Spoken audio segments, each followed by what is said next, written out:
For those of you who are streaming for the first time, which is all of you because this is our first stream, our idea was to bring a character building guide to Twitch. Yeah. A way for us to come up with a theme every single week, build a character, and we're doing this independently of each other, and then bring those characters to you so that we can bring them to life. Yep. So we wanted to do something. There's kind of the sweet spot in 5th edition dungeon level 10, which is you kind of get to the end of that second tier of play.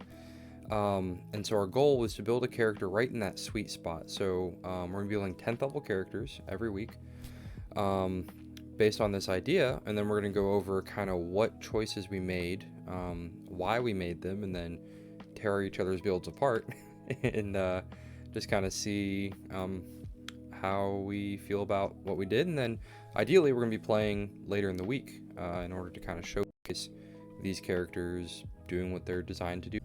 So we're going to start with these 10th level builds just so that you have a bit of a framework.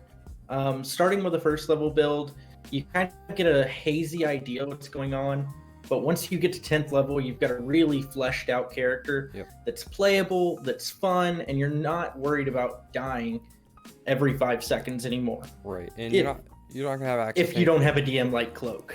I'm gonna say you're not gonna have access to anything world breaking in your toolkit yet, but you're still gonna feel like really powerful, kind of, early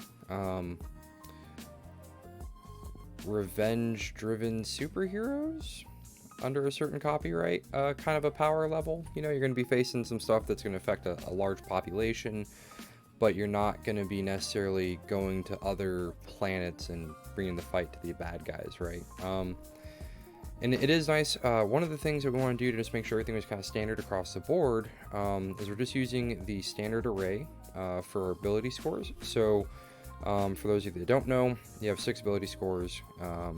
Basically, you have your 3 physical and your 3 mental ability scores. You can assign them the points anywhere you want. The standard array is a 15, 14, 13, 12, 10, and an 8. And based on those scores, you're going to have different modifiers to those abilities. So the way I think kind of my favorite analogy is strength is your ability to throw a rotten tomato. Dexterity is your ability to dodge a rotten tomato that's been thrown at you. Constitution is being able to eat a rotten tomato and not get sick. Intelligence is knowing that a tomato is a fruit. Wisdom is knowing that tomatoes don't go in fruit salad, and then charisma is being able to sell a tomato-based fruit salad. Awesome. Yeah. And with that, I think we're gonna jump right into our character build. Let's so, do it. I gotta say, I am really curious about. So, do you mind turning me down to here? Kind of. Man, I was not expecting to see this multi-class on your character sheet. You've got 6 levels as a ranger and 4 levels as a fighter. And for the prompt we went with, I'm kind of surprised. Like, you want to explain some of more of a Knight of the Order type character. Somebody who is not necessarily a frontline fighter, somebody who's more interested in protecting the stronghold. So whenever I'm looking at it, I'm looking at my character as a temple guard. Okay, very defensive. Somebody who's a very defensive character. Okay. Who's going to do a lot of damage to anybody who tries to step foot through the gates of the temple. Yeah. And that's going to be their end line defense. I would say you got a really tanky build here. I mean, you got a D10 for all of your hit dice for both your classes. So I mean, you have a lot of staying power there. High constitution, high dexterity. So you got that good at damage output, balanced by having a really solid 15 armor class. Like that's pretty sweet. Yeah, I was definitely very excited about it. I'm gonna go ahead. I personally like to use D&D Beyond for my builds, so I'm gonna share my screen. Yeah, sure. And I can actually send you guys, just like so, my character creation sheet. Yeah, there we go. Throw that up there. Awesome. So my character, Gilliran, I really liked the Ranger archetype for this. Yeah. That was my focus. The idea of someone who is very attuned with nature, very attuned with the Force, but still able to pack that final punch to protect the temple. Because Yeah. he is going to be your last line of defense. I took a focus Stalker Ranger, somebody who's not going to be necessarily the forefront looks wise. Like, you're not going to notice this person in the crowd. They're going to be standing amongst the ranks, and they're going to be protecting from the shadows, but still able to step in and do that final bit of punch. Yep. That added the ability to use things like disguise self and rope trick, Yeah. which is pockets that I can slip into and away if I need to. And with your And party that too, really, with that rope trick, yeah, that's solid. And then that dread ambusher. That Yeah. was my big hit, was the dread ambusher. Being able to get out into the forefront of a fight whenever it does break out. I've got a high push to my initiative. Mm-hmm. I've got high speed, and then I've got that extra 1d8 of damage along with that extra attack right at the start. Yeah, and that's something that you can pick up. Yeah, and it's massive. Getting that extra swing in. And so after that, I decided to take my 6 levels of Ranger, which is right where I needed to be, to pick up the caster. Yeah, because that's going to allow me to dual wield my rapiers, continue to fight, and also sling spells. Which is kind of what you think of whenever you think of a Jedi. You think of a sword-bearing Force user, somebody who is fighting and able to push things around and move them and interact with the world around them. Yeah, and that's very much anytime you got that screen time with Jedi doing their thing, their sword in lightsaber in one hand, and then they're sending what's called the Force down range with the other. And I think that's a really cool visual, and I think that having that Warcaster is really helping you capture that kind of that feel a little bit, I think. Yeah, because you don't really see you don't see a Jedi Knight. You don't see Obi-Wan Kenobi taking that lightsaber out. He goes out into his first stance, and then he puts his lightsaber away and throws something with the Force, and then pulls his lightsaber back out. Yeah, that doesn't. You want that fluid motion. You want to feel like they're controlling everything around them constantly in battle. Yeah, for sure. And I mean, canonically in the kind of Star Wars lore, there's I guess when like Jedi are fighting, there's this constant kind of push as both of them are using the Force, and they're kind of stabilizing the area around them while trying to destabilize their enemy. And it kind of adds a sort of, again, there's kind of this like extra element to the dueling that isn't really captured on screen very well. So I think that by kind of having that, I still think you're kind of bringing that feel to it, which is awesome. I think that was really cool. And that's a perfect segue. I mean, that natural explorer ability that you get with the Ranger class, the ability to pick right off the bat 2 different terrains whenever you do this up to 6, being able to pick 2 terrains and just feel perfectly at ease. You're not getting hindered by the difficult terrain. You're really, really great in these areas, and you're fighting in your element. Absolutely. And I couldn't think of it better. You're guarding a temple. You're very familiar with the location. You're going to be moving through it very fluidly. Traps and tricks that are going to get other people just aren't going to bother you. Yeah, for sure. And then that controlling the battle. So that's where I really swapped over into the fighter. So being able to add that idea of the repost and the sweeping attack, where I'm not just fighting one enemy, I'm fighting a horde. Somebody is rushing the temple, and so I'm going to be able to take out multiple targets at once. And then also that battlefield control of bait and switch, being able to swap with my partner, and then not only, because whenever you think of Jedi fighting in tandem, it's not this awkward transition. It's always fluid. Sweeping, it's fluid sweeping, swirling arcs, and they're constantly setting each other up. Yeah, absolutely. And there's those kind of those big attacks, and I think you're capturing that really well. There's an optional rule in the Dungeon Master's Guide to where if you have like higher level characters facing just really low challenge rating monsters, you can do, I think they call it the cleaving rule. I used that one time I was running Dungeon of the Mad Mage, and I had a just high level like a fighter barbarian combo. Actually, he was based off the anime, or I guess I should say the manga character Guts. I don't know if you've read through the Berserk series, but I haven't. solid, super gory, absolutely rated R, lots of fun. But you know, he's just this, you know, walking around this massive kind of anime sword and just chopping through hordes of enemies like it's nothing. And they were facing a bunch of goblins, you know, which was in the book, and I'm like, man, these guys, like with their weapons, their equipment, if I didn't want to bog it down too much, but just like, okay, you attack the goblin, okay, you hit, okay, that's one goblin, you know, because they're doing, I mean, you know, 20, 30 points of damage on a turn, but Yeah, goblins and have 7 hit points. Like, that doesn't make sense that you're like, okay, next, you know. And I think that having this allows you to kind of capture that feeling without resorting to those optional rules, you know. Yeah, and those optional rules, you know, if you're a confident DM and you're feeling comfortable playing a game like that and it matches, throw it in there. Like, if your character or if your player characters are comfortable playing that game, discuss it with them and do it.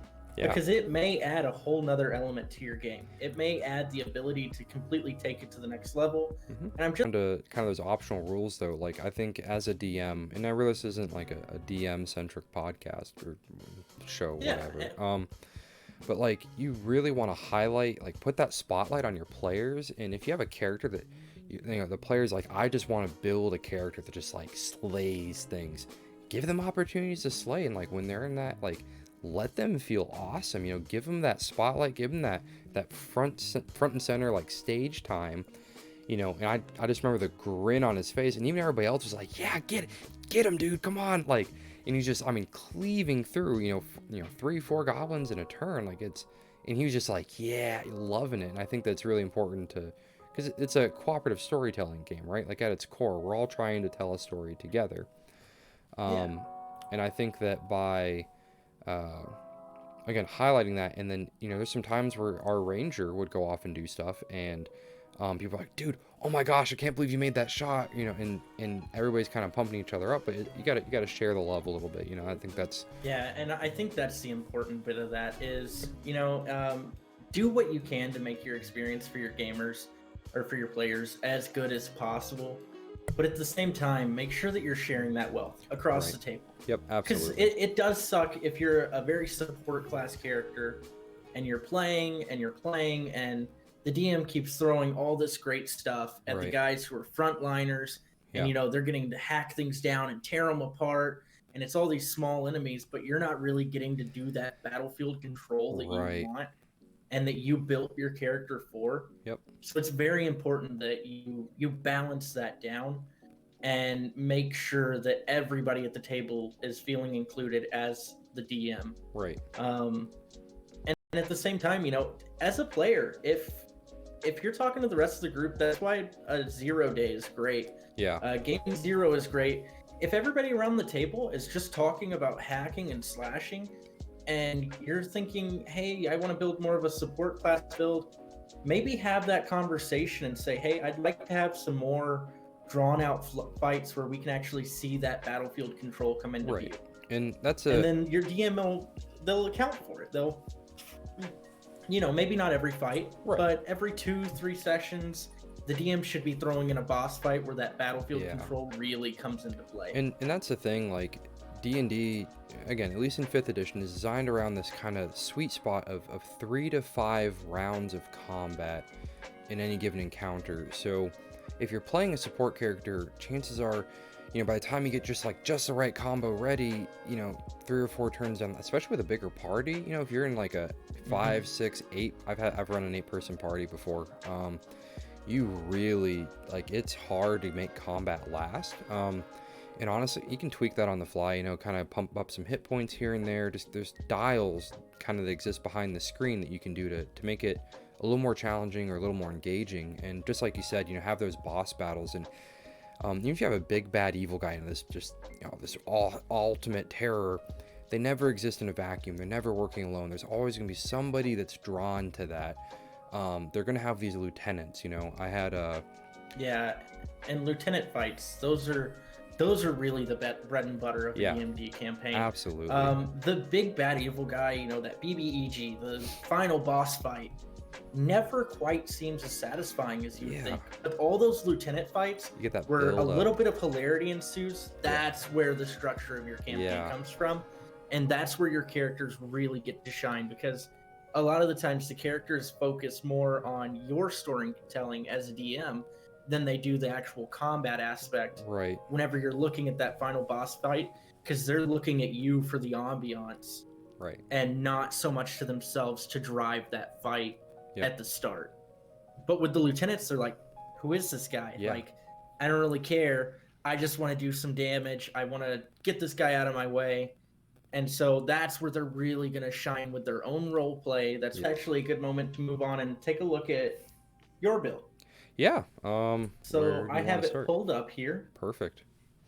So Dorn Tallstag, I decided to go straight Warlock, which was, I don't know, you kind of, there's a stereotype about Warlocks, just kind of brooding edgelords, right? You know, kind of your Sasuke type of a character, or, you know, almost like a Snape character.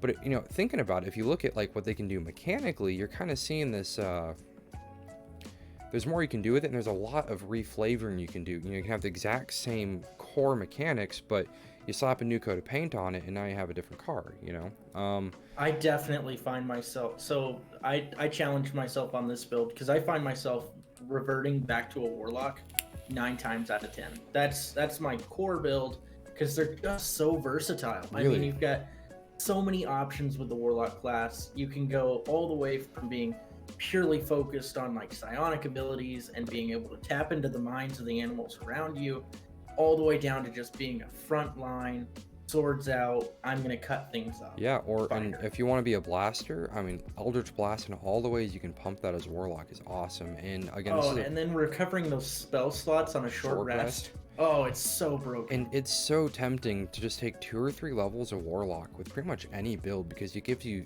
so much in return. Just for, I mean, you get spells that recover, spell slots recover on a short rest. If you go like that Sorlock, the Sorcerer Warlock multi-class, now you can start seeing this interplay between sorcery points, Warlock spells, sorcery spells. They're both charisma-based casters. Really awesome stuff. But kind of going here, I was kind of trying to focus on a little bit more of these force powers that you get as a Jedi, right? And so I'm a little bit squishy. I only have a 63 hit points compared to your 84. So while I could frontline in a party of nothing but squishy people, maybe not the best candidate for it every time. But still, that 63 hit points, that's a decent amount, especially at level 10. I just took the average die roll every level just to make sure it was a nice even keel, because there's too much variability, I think, for me, in kind of that the die roll, especially if you're building out a character over a long period of time.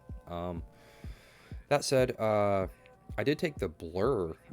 So blur is added to the warlock spell list if you take the hexblade patron. Yeah, it's an action to cast on yourself. It's verbal, so it's just spoken.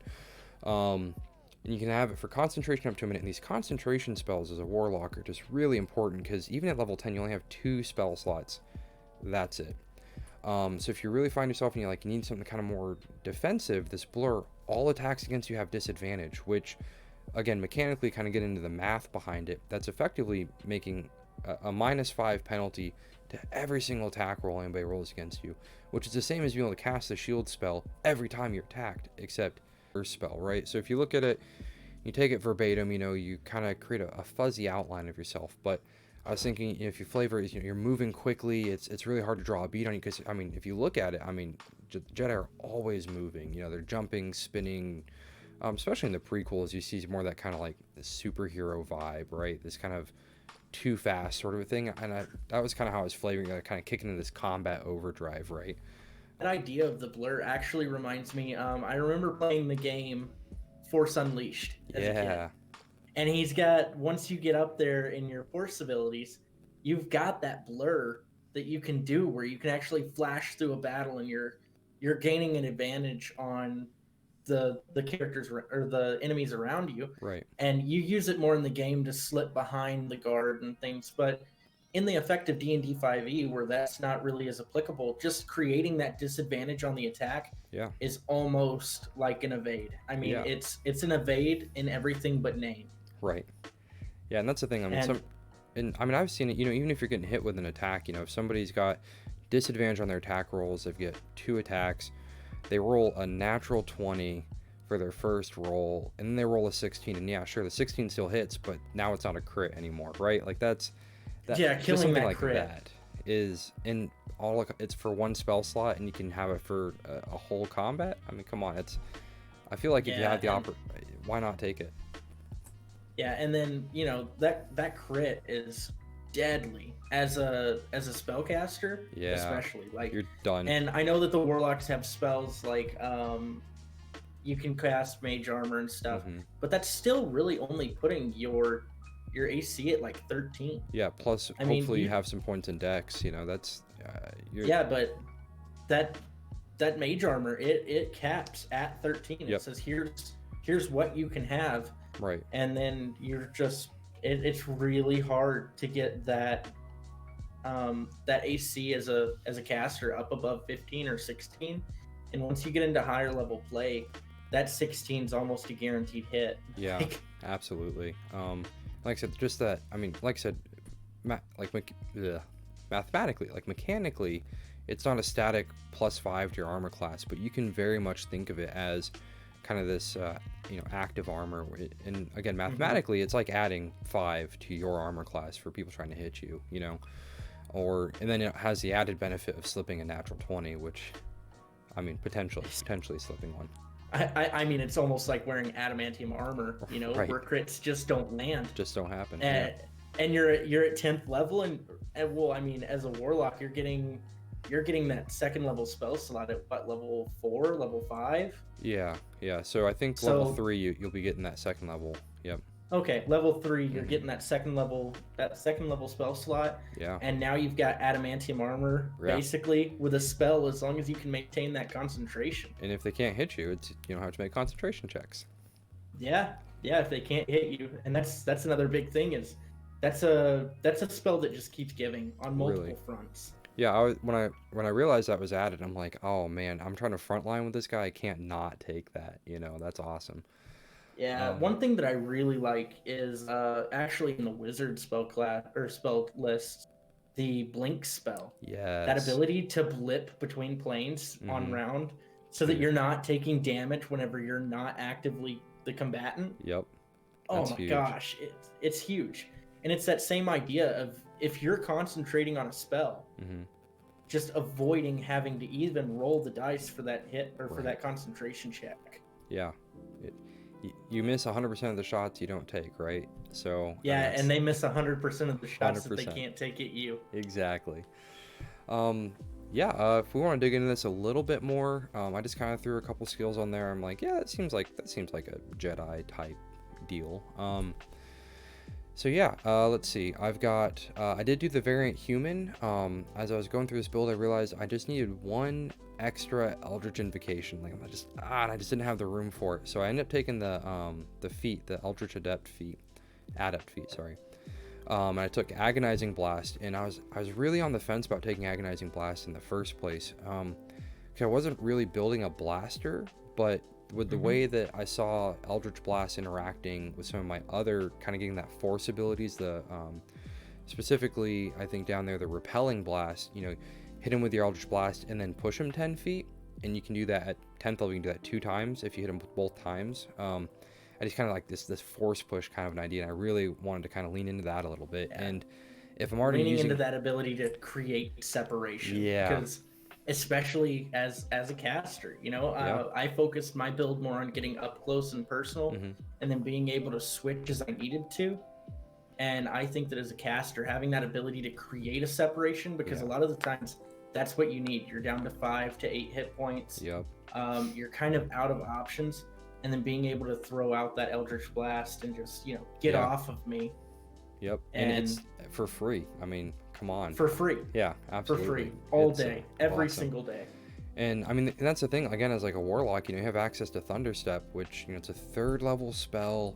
You get that damage, then teleport, which is cool, but man, you've got to you have to plan around using that, because even at 10th level, you only have 2 spell slots. So, you know, Yeah. you got to make this, you know, do I cast Blur and then save one for Aldridge Smite, or do I cast, you know, do I Aldridge Smite and then I save one for this Thunderstep, or, and it's, you have to really manage your resources intelligently, I And think, to make it work. So yeah, and that's where I think that I'm going to differ with you on the idea of playing just a mained warlock. I tend to move away from the warlock class around level 6. I feel like I've gotten the most out of it that I really need to get out of it at that point. I'm not really building up a lot of spell slots anymore. If yeah, I'm going to stay as a caster, I'm going to jump to a class that's got more spell slots, yeah, because you're just so limited with those 2 spell slots all the way up to level 10. yeah, It takes away those really high powered yeah, spells, and you're having to focus on those eldritch incantations, yeah. and I don't like relying on it that much. I agree. And I like relying on having to try to find a magic item like a ring of spell storing or something Right. like that. And I agree. You can't guarantee you're gonna get these items. I mean, you can kind of like, you can make the suggestion, right? But Yeah, I to the think, DM, and it's up in the air. right. However, I felt like for this build, and that's the other thing, I probably wouldn't have played this character from 1st up to 10th level. But I think Hmm. if just playing with this character sheet, stepping in at 10th level, and having, so this Armor of Hex's ability that the Hexblade Warlock gets at 10th level. So if you're hit by the target of your Hexblade's curse, you roll a d6, and on a 4 or higher, you now all of a sudden, yeah, over there on the right, that just misses, right? So you've got Blur going, you've kind of cursed your main bad guy, you know, you feel like you're gonna be engaged with them for a while, and not only do you get extra damage against them, but now even if they hit you when you have that Blur going, they have a 50% chance of just not hitting you at all, even after they've already. And I felt like for me that was a really, I felt like that really leaned into kind of that Jedi feel for me. Yeah, And you've got all this blaster fire coming in. The thing that really makes jump to mind to me mhm, is, I don't know if you guys have ever watched Clone Wars, yeah, the animated series. There's one scene and it just stands out. Anakin's standing on the front of a battlement. There's troopers all around him and droids shooting at him, hmm, and there's blaster fire, and it's imperceptible. He just leans to the yep, left a little bit, and a blaster shot goes right past his just head. the exact, just And that's the right amount. level of control that you're looking for Yep, in a Jedi build, is just that outright, you've just got control of the battlefield in your head. hmm. And I think that armor of hexes really does help to capitalize on Thank you. that feeling. It was really tempting to bring in a couple levels of Paladin after that 6th level. Hmm.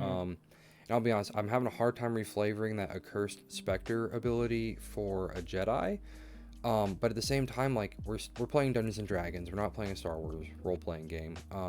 Yeah, and whenever you're trying to build these things and make them fit into D&D, Yeah. sometimes just cramming it in there Yep. Hit it and with a trying to hammer. make everything fit, Yeah. you wind up with this kind of wimpy character that just Yeah. doesn't have what you need it to Hmm. have to actually play. So you have to be kind of flexible, and that's one thing that we're going to focus on, is the ability to flex outside of your idea, Right. at least a little bit, so that Yeah. you still have the flavor, you still have the feeling whenever you're in combat, you're happy with your build, Hmm. but it's still going to be something that's Yep. functional to you Yep. and functional to the rest of your party, because you don't Absolutely. want to focus on it and then you wind up, Uh, you're playing and everybody's just reviving you every turn, yep. and your cleric is just all he does all game is Yeah. just focus on you and keep you alive. Yep. So finding that balance between what you want and what's going to be usable is very important. Yeah, I think just like you said, that reasonable compromise between, you know, where the 5th edition overlaps with what your idea is, and just kind of trying to get this sort of a gestalt, you know, the whole is greater than the sum of its parts, where you're still Hmm. getting the vibe without necessarily, even if you have to kind of bend things a little bit, flavor, not so much. But yeah, that's man, it was so hard not to take, like, you know, 4 levels of Paladin, just get those Hmm. smites, get those extra spell slots, still that Charisma Caster, those bonus hit points. But you know, this is kind of, it's kind of where we're at. So Yeah, let's see. So And as a bit of a squishier like character though, it makes me think of a Jedi like Yoda. right. You don't think of Yoda as a battle tank. No. He's not. I mean, you think of whenever you're thinking like just a tank in battle, that's like Obi-Wan or Mace somebody. Windu, you know. Mace Windu, Yeah. yeah, Windu. He's a killer. Yeah. He's just Front on the line lines. all the time. But Yoda, he's more in his head. He's Yeah. more balancing himself with the Force, and he's really, really looking at how he can control a battle. Yep. And I think that that's where a warlock really does win out, is on that battlefield understanding. Yeah, thank you. And that I was trying to lean into that, be where your enemy is not, which is total bastardization of what was actually intended by that quote. But if they can't hit you, they can't hit you. It doesn't matter how squishy you are; they have to touch you first. No. Yeah, that's Yeah. all right. All right. So let's see. I think we kind of went over ability scores. You did talk. It looked like you chose a Gither's Eye for your. That up right now. So I chose the Gith Zerai. Yeah. And I think that the Gith really shows that balance as a Jedi between the light and the dark side, because you've got the Gith'raki who are very Yeah. much focused on only the, whatever satiates the need for revenge. Right. Whatever is most expedient, we're going to fight and conquer and kill, and that's the Sith. Yeah. It's not quite a direct parallel, but that's the Sith. And then you've got the Githers Eye, who are focused on building and outreach, and they're building up relations between other nations, and they're protecting their strongholds. They're protecting people and themselves, and they're existing in this plane where they're constantly mentally challenged. Yeah. Just to keep from being overcome. Absolutely. And I think that's something that is kind of overlooked about the Gith, is how they exist in the plane of chaos. And the only way the only way the Gither's Eye really managed to do that is they exert so much force of will on their surroundings that they keep it stable in an inherently unstable place. And I think that's just something that's really cool about them. And I think you're absolutely right. That really does lean into that kind of Jedi feel. Mm-hmm. And I did forget to mention something earlier whenever I was talking about why I chose a Ranger. The primeval awareness right here. Yeah. So that I just imagine, whenever there's the training sequence with Luke and Yoda has him balancing on the rock and thinking, and if we want to go into the sequels, Luke is training Rey and she's doing the same thing, balancing on the rock and levitating. Yep. And I think of it that way. And don't be afraid whenever you're playing to flavor stuff, as long as it doesn't change the world around you mechanically. To say, I'm going to sit on this rock and I'm going to expend one Ranger spell slot and focus. So I'm going to sit on this rock and cross my legs, close my eyes, and become attuned to the world around me. And as I do so, I feel my senses reach out and search the area, and I begin to levitate just slightly. Yeah. From the ground, and it's noticeable. And I can reach out and I can sense the presence of 3 fiends. I can sense the presence of 3 undead. And you ask your DM, obviously, you say, and then I reach out to see if I can sense any undead. Right. And then your DM will respond with a prompt with, you can sense 2 undead, or there's nothing that you can see, and just really shaping that role play into how you're affecting the world. And I mean, even look at one of our first interactions, and you've got Obi-Wan and Luke on the Millennium Falcon. He blindfolds Luke. And then a little bit later you see, you must unlearn what you have learned. I can't do a Yoda voice, get over it. But that's one of my, you must, unlearn what you have learned, and kind of teach him to reach out with those extra senses. And I think that's a really good way of capturing that. And I don't know if I would have thought to do it that way. And I think that's, I mean, bravo, that was very well done. I was looking at your character, and I noticed a really interesting spell that you took. Oh, which one? Suggestion, sorry. These are not the droids you were looking for. Yeah, and that's exactly what came to my head. Whenever I read through your spell list, these are not the droids that you're looking for. Oh, carry on. Yep. You know, it really adds depth, and it's a simple spell, and it may not come So up all the subtle. time, Yeah. but the one time that it does come up, it's going to be so rewarding. Yeah, you're like, I got to do the Yeah, you're Jedi like, mind I did trick. it. I got to do a Jedi mind trick, you know, and Yeah. then you've got this super awesome thing, and everybody around the table's going, he just did a Jedi I can't mind believe trick. that just happened. Oh my god, that dude's a Jedi. Yeah. Yeah. And I mean, you can't tell me though that the creators behind this weren't sitting down. They're like, you know what we really need? We need a Jedi mind trick. Let's call it a suggestion. Yeah, perfect. We'll just like say a few words. Oh, I like it. Let's just go with it. And dude, it's That's all. Thank you. Theater of the Thank mind. Yeah, hats off, man. That was a really nice, subtle detail for a second level spell. Yeah. I mean, I did see that you took Mage Hand as a cantrip, and I'm like, that's perfect. And actually kind of ties in. I took the telekinesis feat. Thing is, I didn't. That was another thing that really pulled me toward the Githra's Eye. Oh, I see. It General comes Psionics. Okay. It comes as a built-in ability. You have the ability to cast Mage Hand, and I was like, what do you think of more than somebody pulling something across the room? You know, your sword goes clattering away. Limit on Mage Hand is 10 pounds, and I mean, I don't know if you've ever had the opportunity to hold like an actual like fighting grade sword. They're a lot lighter than I thought they were. They're light. I mean, even a claymore. So even like a full two-handed German claymore, 7, maybe like 8 pounds.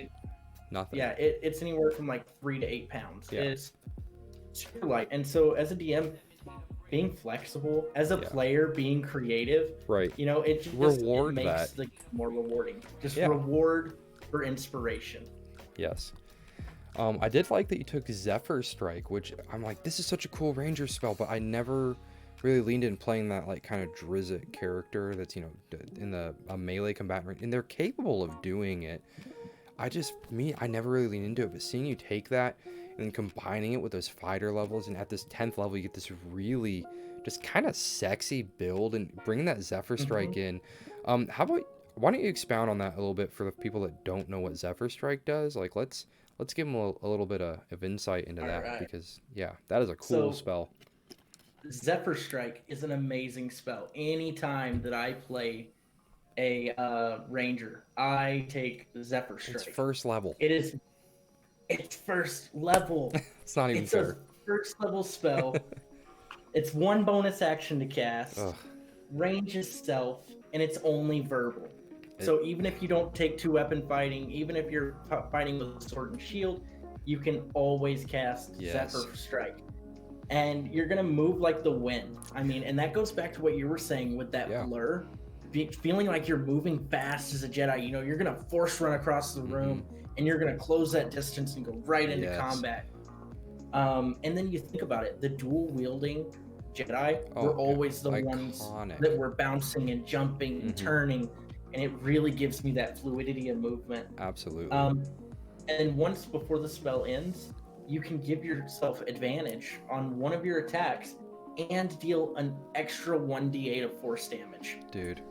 And so what I'm imagining, you know, is you rush into the fray, you're already going to use your so you already know that it's your first round of combat. You're going to use that Gloomstalker ambush, the dread ambusher, right? The dread ambusher. Yeah. So you're already going to use your dread ambusher.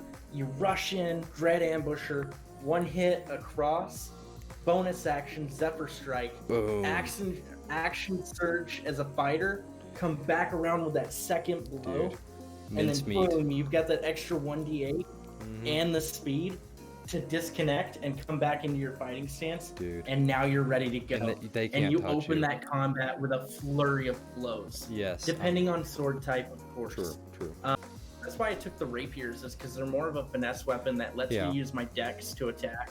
And I feel like that's the feel of a Jedi, is you're dexterous.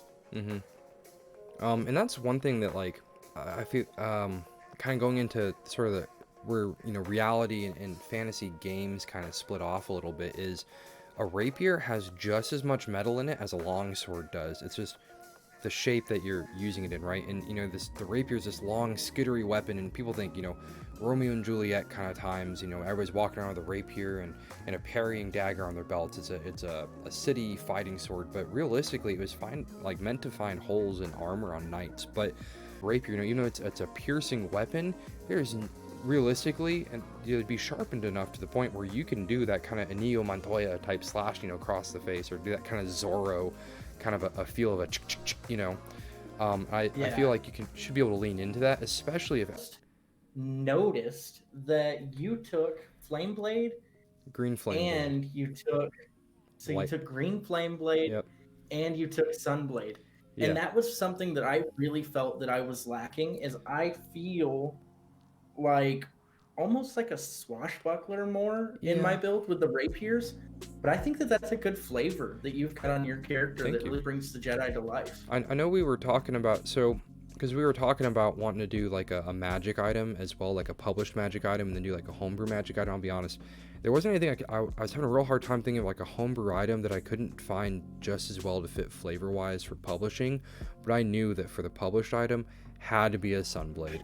I mean, it can be a short sword or a long sword. It's literally just it's just a hilt, like and as long as it lacks the heavy property, and a long sword is versatile, so you can use it with two hands, but you're not using it as like, you know, as a heavy weapon, right? And there's kind of some workarounds as a hex blade, but kind of leaning into that Jedi feel. Now you're doing a D10 of damage. It's +2 to hit, +2 to damage magic weapon. So, and then as a hexblade, you're attacking. If you make that your packed weapon, you are attacking using your charisma modifier instead of strength or dexterity. So you are just, I mean, pumping damage out. Plus you have a glowing blade. Like, what screams Jedi more than that? You know, it sheds bright light within, I think, a 15-foot radius, dim light for another 15 feet. You can raise or lower it, but like, you know, that end of Rogue One, you know, Darth Vader walks in, and I mean, come on, Annie, I'm like, you're being so extra, because it's all dark, and he just vroom, and only reason he does it is for that fear factor. But it's so badass, like, just really just, you know, getting in, it's like you just see that it's just a laser sword. Yeah. And the thing is you watch that, whenever you watch it back, they turned his chest panel off for that. Yeah, so he was so planning that. How extra can you be? And that is a D&D character. That's a D&D player. Like, I mean, I've thought about it. You know, whenever you're building a character, you're thinking like, I want this thematic effect. Yes. I'm gonna cast this spell and this spell and this spell before I even go to combat, so that I'm ready. I'm gonna have these on hand. Sometimes I'm gonna waste a whole turn just to set up the thematics of it. Fly up in the air, cast. Fly, yeah, exactly. But sometimes that drama really adds to a fight, especially whenever it pays off. Yeah, and eat into it, man. Like, you know, and even if you maybe don't give it to maybe that turns the tides of the fight. You know, maybe you walk down a hallway and suddenly there's 10 there's 10 goblins, 10 kobolds standing down there, and you that Sunblade is on. You cast Booming Voice, and you're like, this is your doom. Yeah, you know, just booming. This is your doom. Down the hallway, it echoes, DM, I'm going to roll that up to intimidate every day of the week. Absolutely. And then I may, if the rolls work out for you, man, I'm going to have 3 or 4 of those kobolds flee back down the passage, and I'm going to make this encounter a lot easier, where you're going to fight 5 rather than 8. Right, and then later on, you're still going to fight them. Yeah. You're just not going to fight them all together. Yeah, and that makes a huge, again, going back to that kind of action economy that we talked about just a little bit earlier, 5 versus 8, that's, especially with kobolds, I mean, they get that pack predator advantage when they're next to each other. By cutting out the number of people you have to kill to take that away, you're actually doing the players a huge favor. But again, like I said, you're going through that time to do the setup. It reward the role play, absolutely. Bad guy Aasimar, Fallen Aasimar. The Fallen Aasimar. They get that. The Fallen. Yeah. Dude, once per day fear explosion.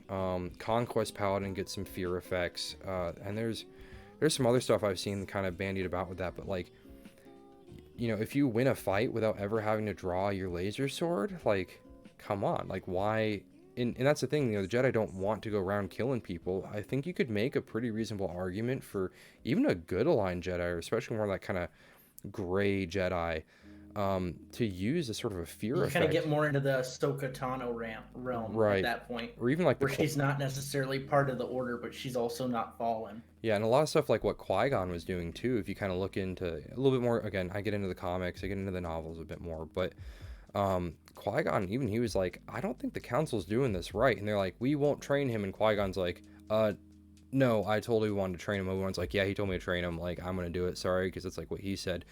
And Qui-Gon had a kind of a history of doing that. And I think that's good because it does kind of illustrate, it's a good role-playing opportunity. It kind of illustrates these differences even within this order. They're by no means are they, Every organization has its rebel. Yeah, and even if it's a quiet rebellion. So yeah, when I was looking at doing the Warlock, I was really wanted to put my toes in and do kind of that Powlock multi-class, and I was thinking about that Conquest Paladin.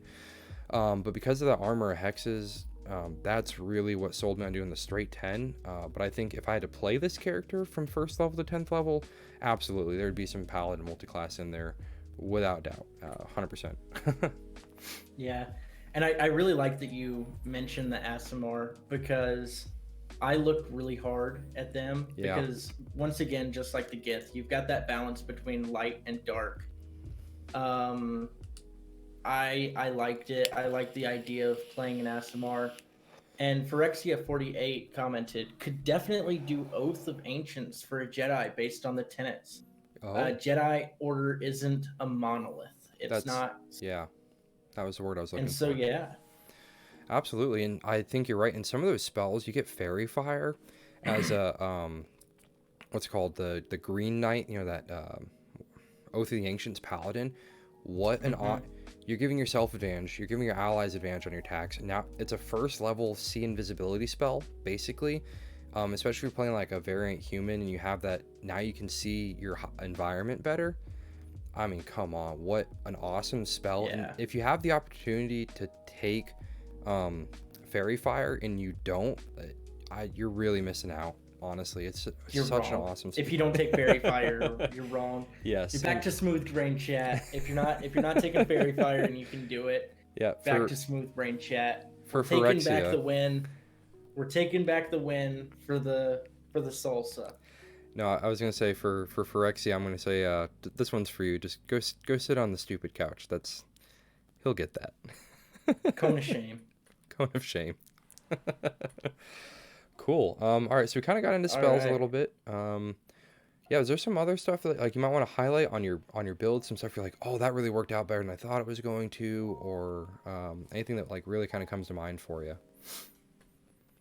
So I think that my favorite thing has already been kind of touched on, and it was really what drove me towards the fighter archetype, is whenever you think of a lightsaber fight, you think of a flurry of blows, you know, as fast as you can hit. And that's why I took the fighter, is because it gives me that opportunity to action surge. I can come into a fight, and I think I counted it up. It's six attacks in one fight if I'm dual wielding. Yeah. So I take... and I come into the fight, and I use that Dread Ambusher. I get that first attack off, and then I use my bonus action to attack again with that second blade. I add the extra 1d8. The whole time, since I've got 2-weapon fighting, I'm adding my modifier. I action surge. I attack again. Yeah. And then whenever I'm in my off round, somebody else attacks me, or somebody attacks somebody around me and ignores me. And I'm going to use a superiority die, roll that d8, and then I'm going to attack again. Here I come. One more blow with the, and you think of it, it's like whenever you're in a lightsaber fight and guys are spinning around each other and they go to swing at your buddy, and Jedi, he sticks his blade out, swaps it, and then boom, and there's the killing blow. And it's just beautiful whenever you look at it mechanically. And honestly, I like I said, I'm like, Ranger fight, that's kind of... Oh, and then it kind of clicked. Yeah, like, that's cool. Yeah, it doesn't seem like it doesn't seem like it flows at first, and then you start to really look into it, and it all just comes together. And once again, I probably, if I was looking to play a Jedi, kind of like you were saying, I wouldn't have played this build from first level. Me But neither. starting at 10th, being able to combo all that stuff right off the bat, it's just beautiful. I absolutely I agree. Yeah, How and about not yourself? What issues did you run into? honestly the invocations, like I'm like I don't have enough, which was hard because I was really trying to capture that sort of like that Jedi feel, and I wanted to have these really dynamic kind of useful force powers, and something that was a little bit Hmm. frustrating. I'm actually on Tasha's Cauldron of Everything, I think, or maybe it's Xanathar's Guide. They add an invocation. I think it's Grasp of Hadar. It's Xanathar's Guide to Everything, and It is that's Xanathar. yeah, Aldridge Blast, 10-foot pull, but you only get to do it once per turn. Whereas Repelling Blast, every time you hit with Agonizing Blast, push, push, push, which means you get a lot of that distance. And I wanted to be able to pull, but I'm like, man, do I only at 10 feet once per turn? I don't know. So I'm actually going to kind of swing over into these. I really think the invocations for me were what made this build just really come to life and feel like a Jedi more than like a cool kind of, sword swinging, spellblade warlock. So kind of starting at the top, I've got that Relentless Hex, which is super cool. So as a bonus action, you can teleport up to 30 feet to a visible space within 5 feet of a hexed target. So that means you can either use your Hexblade's curse, because you can curse your target like like in kind of single them out, and you can use this Relentless Hex on that, or you can have the Hex spell and just 5th level, boom, you're hexed. Now you're doing extra damage to them, and you get a free teleport. Like, what? And so again, that was kind of leaning into that, like just that superhuman movement. Because I was like, oh, there's an invocation lets you take jump, or oh, there's an invocation gives you freedom of movement, or oh, there's an invocation. I'm like, man, I get 5, and then 6 with the feet, So I was like, I don't know about that. But having that Relentless Hex and that real having that movement, especially when you've kind of called out that guy, and you're like you just don't quit, and I think that's awesome. I think that feels kind of Jedi to me, like you're kind of leaning to the sort of the paladin side of what a Jedi could be, of this determination. You have this kind of codes and stuff to getting all that bonus damage to stack. It's dumb. It's really cool. Go down a little bit, Agonizing Blast. Like I said, I was kind of on the fence about taking this, but if I was going to be using Aldridge Blast, it's kind of one of those compromises for mechanics versus character idea. If I'm going to be blasting, I would be remiss not to add that extra 4 damage every single time I hit. At 10th level, I'm hitting, potentially hitting twice. So it's an extra 8 damage that you'd be missing out on, and it might not seem like a lot, but that really adds up, especially round to round. Repelling Blast, you hit creature with Aldridge Blast, and you can just push them 10 feet. There's not like a save or anything. Like, I hit you, you're 10 feet away now. Like, which is cool. So like you said, it creates that space, and I really just like that, you kind of, a lightsaber in one hand, you force push, and they're like, cool. Thirsting Blade, so you kind of have to take this one if you're going to be a Hexblade. Can attack with your packed weapon twice per turn. So most classes, you get that second attack at like 5th or 6th level. You don't get that as a warlock, but by taking that Thirsting Blade, now you get 2 attacks per turn. You're kind of more on par with like a paladin or a barbarian even. You don't get action surge, but at least you're making the 2 attacks per turn, so that adds up. Aldridge Smite, which I've kind of mentioned this a few times, but once per turn, when you hit a creature with your packed weapon, you can expend a spell slot to add 1d8 plus your warlock's level d8 force damage to the attack. And I was watching Dungeon Dudes actually over on their YouTube channel, and they're saying, this is your chance to look over at the paladin and be like, I'm going to smite better than you. So as a 10th level warlock, that's 6d8 of force damage to your attack, and force damage is the least resisted damage type in the entire Dungeons and Dragons game. Yeah. So now I've got, assuming I'm attacking with my Sunblade, that's a d10 that hit, and again, it says when you hit, not when you attack, when you hit. You don't have to declare this until after you've hit them. You can save this for a crit, right? So on if you roll a natural 20, or actually if they're hexed, if you roll 19 or 20, it crits, and you can double all the dice you roll against them. So perfect scenario. I rolled a 19 or a 20 against a hex target. I've got my 2d10 from my blade. I've got the sorry, I have another 12d8 force damage. If they're hexed with an actual hex, I'm doing an extra 1d6 or 2d6 necrotic damage now. So if you just want to roll a ton of dice and just do this, I mean, just absolute like nuclear option, this is it. And on top of that, what's rolling through my head over and over as you're explaining this is the fight where Obi-Wan cuts Darth Maul in half right after he killed Qui-Gon. Yep, absolutely. He just goes completely beast mode.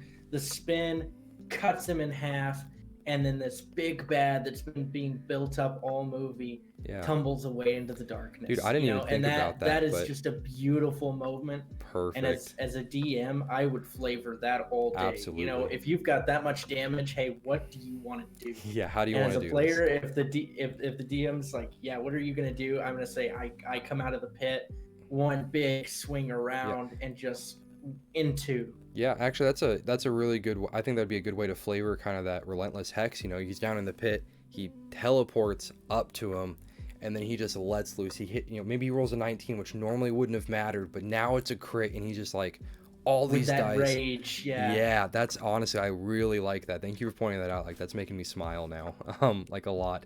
Yeah. I did take improved pack weapons, so even though I know I was getting the Sunblade, having the ability to use your Pact of the Blade weapon as a spellcasting focus, so you don't need a hand free. So you can really lean into that two-handed lightsaber grip that you kind of see a lot. That was really important to me. And then also at lower levels, if you did playing this from say like a 5th level character, and you took improved pack weapon, now you have effectively a magic +1/+1 longsword or short sword, whatever you choose to use. That's just now it's magic, and you get bonuses to hit. Like, why wouldn't you use that? And it's also your spellcasting focus. And then also you think Jedi throwing their lightsaber. You know, you're gonna lose a little action economy, but sometimes a smaller fight, you close a bit of distance by throwing the blade, and then you use your action on the next turn just to put it back in your hand. And as a DM, I would let a player all day, every day, say I reach my hand out and I pull that sword across through the air back to my hand and ready myself back into a stance to fight again. And with Pact of the Blade, that's absolutely an option, because you can dismiss it to this pocket dimension and then resummon it in your hand. So all you're doing is just reflavoring that, right? You're not changing the mechanics of the game, and I think it's a texture pack. Absolutely. It's a texture pack. And then that actually kind of brings me to my feats, which I felt were kind of important to this. So I did use my feat for Agonizing Blast because I have 6 Aldridge Invocations right now, just to kind of make this build work the way I wanted it to. So my 1st level variant human feat took Aldridge Adept. I don't know why I keep messing that up. But 4th level I took Telekinetic from Tasha's Cauldron of Everything. You get to increase your intelligence, wisdom, or charisma by 1. I picked charisma, obviously. To a maximum of 20. You learn the Mage Hand cantrip, and you can cast it without verbal or somatic components. So basically with your mind, you're using the force. If you already know it, increases the range by 30 feet. Cool. The ability used to cast is the ability to increase with this feat, and this is cool. As a bonus action, you can try to telekinetically shove one visible creature within 30 feet of you.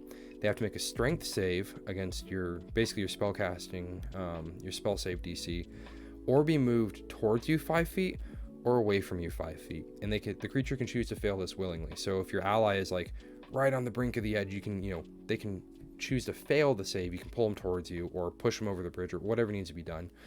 But that's just a free, just as a bonus action. And as a warlock, you have a lot of stuff competing for your bonus action, but sometimes like you just need that extra 5 feet, push them back into a spell effect, or pull somebody away from the edge.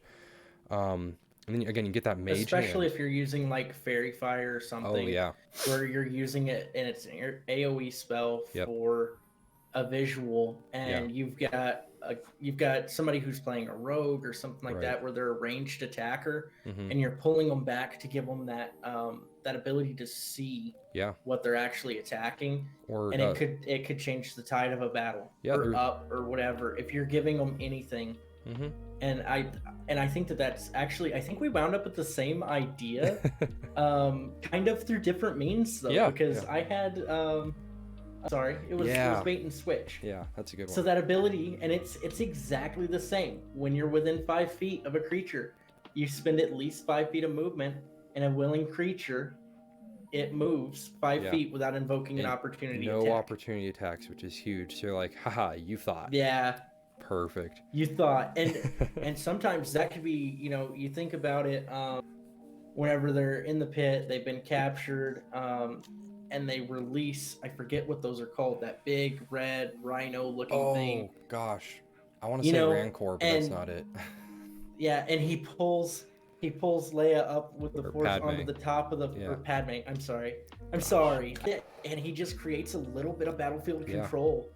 And In- a lot of the times those little tweaks in the middle of a fight, Yeah. you pull your partner 5 feet backwards and now he's out of the range of that giant's club. Which Or would be he's out of the range, yeah. which is huge. Yeah, just look at our two characters and the way we're built, and say that blur isn't working, and I'm in some hot water, and you're right behind me, like, nah, dude, and now it leaves me free to cast spells more, while you're up there. I'm just doing your blender impression, and I think that's Yeah. and I think with it, kind of accidentally, we sort of played into this like Jedi Knight versus Jedi Consular sort of an idea where you have a little more focus on like the martial part of it, and then while I'm still good with a lightsaber, Sunblade, I'm still able to kind of focus more on that spell casting side and bring a little bit more of that to bear. I don't have as many spell slots, but the ones I can use are pretty beefy when I need them to be, which I think that actually works out pretty well for us. Yeah, and then you also look at the Sentinel feat. Yes. You've got that ability to where if anybody moves into or out of your range at any point during a combat, you're allowed to take an extra attack. And so, you're fighting behind me, you're casting spells, creature steps into my field, I use all my actions. Yeah. And I don't have a disengage, and so I can't move away. On your next turn, you grab me and pull me backwards 5 feet, and then that monster has to step back towards me. Hey, I'm going to use my bonus, or I'm going to use my reaction right now, and I'm going to start swinging. I didn't even think about that. Now you're kiting them. And now we're playing as a team, and we're controlling the battlefield for each other. And then the next round, I bait and switch. I'm 5 feet back, you're 5 feet forward, and you're right back into the fray with your packed weapon. Boom, boom, boom. You move away, and then I cast Zephyr Strike, and I can move in and out over and over it. And it's just that flurry of blows, 2 Jedi constantly, in rotation. And you almost get that economy of action, yes, building off each other. Sometimes the best attack is to not attack at all. It's that set to let the other guy do that spike, man, and that's yeah. It's so easily overlooked because it's so satisfying to roll a handful of dice, but sometimes you need to kind of that 1-2 combo of letting somebody else roll their handful of dice. It can be really gratifying. I know that as a player it's a little hard to kind of step back from the ooh pick me, let me do my thing, but sometimes like casting Fairy Fire so that your allies get bonuses, even if it that uses your action, but now you're setting up the whole team for these better attacks. You're facing something like a slime where slashing damage is repopulating the problem, and all I have is something that slashes. I can step back and I can start setting the battlefield. And if I've got that option to set the battlefield, and there's a guy there, that's playing a barbarian, and he's all bludgeoning all day long. I can sit there and build a battlefield around him. I can use a little bit of healing, and I can keep him cleaned up to do the damage. And I still feel satisfied because I still participated. Yeah, you contributed. And I gave him the advantage that he needed to get this fight done with. Yeah, and that's something I do think is kind of overlooked is people are like, well, I don't have anything to do with my turn. Well, you can do the help action. You can take the dodge action. Like, there's more than just attack or cast a spell. Like, you have other things you can do, and it's easy to forget about that, especially when you're like, ooh, let me do it. But use that help action, give your allies advantage, help make that skill check easier, help them get into a position that they need to be in to do their thing, and it can be really awesome seeing that come together. And so Mr. Fitz said the buffer/healer needed. always in a lot of games, not just D&D. Yeah. Underplayed always, underappreciated always, and always super needed. Absolutely. Absolutely. 100%. Absolutely. And it does suck a little bit. It's hard. Go ahead. Oh, I was gonna say it sucks a little bit because healing in 5th edition is it's kind of underpowered, you know. For a 3rd level, you know, evocation spell. I mean, you look kind of the exception, the really powerful spell like Fireball, you're rolling what 8d6 worth of damage, so an average of 3.5 per die, so you round it up to 4. So you're still looking at what would that be, like 32 points of damage. A 3rd level healing spell, you might maybe be able to get 10 or 12 points of healing out of it. So it's not built around being able to just like constantly heal up to full. And a lot of people, I found, like if you played like World of Warcraft, it's kind of this poor comparison because you're never going to keep the whole party topped off. But like look at the cleric spell list. You have a spiritual weapon, which is awesome. You get to cast a spell as a bonus action on your turn, so you can still make a regular attack, cast a spell, and then you can start wailing away at people using your spell attack modifier. Doesn't require concentration, so you can cast a concentration spell on top of that, and then 2 levels later you can pick up Spirit Guardians. Dude, all you need to do is just stand right behind the front row of your the skirmish line. Now you've got this 15-foot radius, you're dealing damage, you're making it harder for the enemy to move in and out of combat with your front line, and you're dealing a ridiculous amount of damage. And isn't Healing Touch a cantrip? Healing Word is Or is it first level? Healing Word. Healing Word's a bonus action. The only cantrip you get is Spare the Dying. That just auto stabilize, so you don't have to make a roll or anything. Yeah. But just remember, in 5e, 1 hit point is enough. That's all you need for me to stand up, and if it's my turn, and I've still got all of my, I've got my action surge and everything else, I can lay down my 6d8 worth of my 6 attacks with a d8 plus 5 worth of damage with this character every single time, and I'm rolling 5-6 times. Understanding the balance between sometimes my contribution isn't going to be damage, and it's just going to be what I can help others to do. Right, but if you're the difference between somebody hitting and somebody missing, even if you're not doing that damage yourself, you just add the extra 1d6 from the short bow or a d8 from the rapier that the rogue maybe wouldn't have landed before. Absolutely. And that goes back to sometimes using your turn is to set up your buddy. If I'm sitting there and I've got the sentinel feat, or I've got the ability to push and have advantage on that push as a fighter, then I'm gonna take and push that last one enemy 2 feet or 5 feet, because we work in areas of 5 in D&D. But I'm going to push him that 5 feet into the square to set you up with that thunder wave, and then you're going to be able to add in that extra 16 points of damage. And I didn't have an attack, but I did have a bonus action where I could push him. And now even just my push, something that I've been able to do since very first level, is now 2d8 worth of damage, and I can kind of tap myself on the back a little bit with that damage too, and I feel included in that turn. Yeah, for sure. And like I said, it's easy to lose that perspective. I think if you kind of try to take a step back a little bit from, well, I didn't do that damage, or I didn't do that much damage, you look at how kind of do that calculation and see this is actually contributing a lot. Same with that shove. Sorcerer pops up a web spell, you're like, oh man, and so now you got this area of sticky webbing in front of you, and the fighter's like, well, yeah, but I mean, I could hit him, or you can push him into that web. Now your next attack potentially has advantage because they're restrained, and then say the wizard or somebody else comes along and casts a firebolt on the web. Now everything that's trapped in that takes extra fire damage. That's pretty awesome. And honestly, sometimes playing that cleric, playing that support caster, sometimes the best way to heal your party is to not let them get damaged at all. So kill everybody else first. Yeah. And sometimes your job is just to get hit.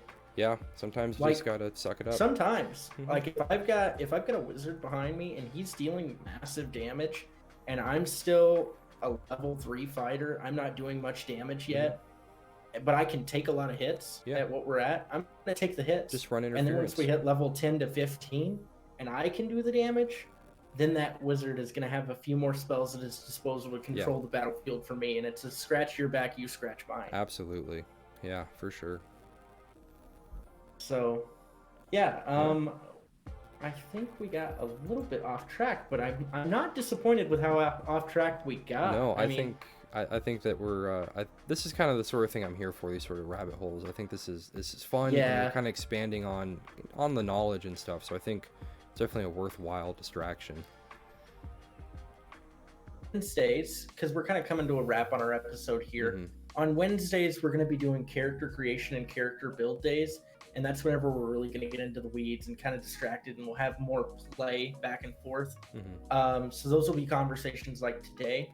And then on Fridays, at 6 o'clock Alaskan time, we're going to be playing the characters that we built and we talked about. So we can actually start to implement all of these character building and role play ideas that we've talked about. And so we can really start to develop an understanding of how to not only build a character, how to look forward and see what you want, but also so that you can come back and then play that character later. Yeah, it's kind of where that rubber hits the road. Yeah. So I think next Wednesday we're gonna be doing a new character build.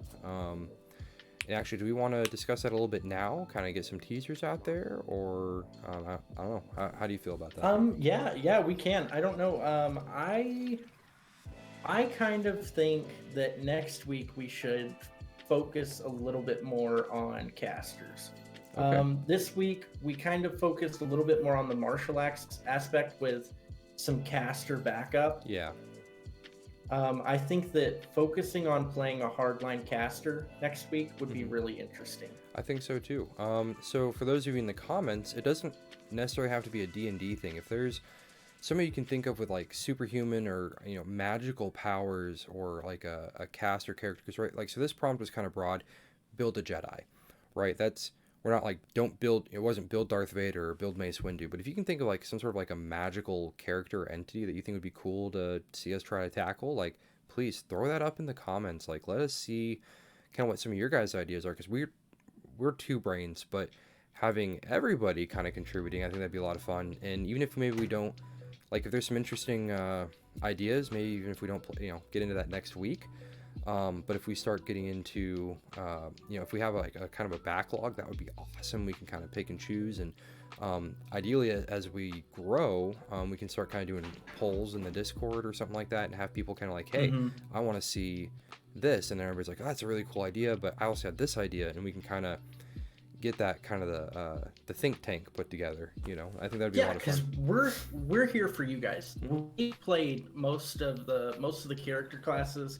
And getting input from you on a different way to build something, is going to be a lot better. So right now, I'll probably do content releases on Saturdays. Okay.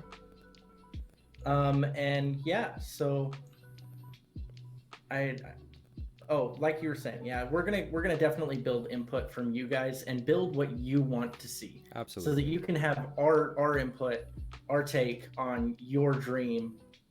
And then maybe it'll help you kind of start to build towards the future, getting not only a player's mindset of a build, but also a DM's. Yeah, for sure. And I mean, I think both of us mentioned a couple times, we probably wouldn't have played these characters or built these characters this way without the prompt that we were using. Actually, see what happens. Yeah, thanks for tuning in, everybody. This is awesome as we get to have you guys all here. So appreciate that very much. Yeah, thanks for tuning in. I'm Cone. And I'm Cloak. Have a good night. Don't talk to strangers.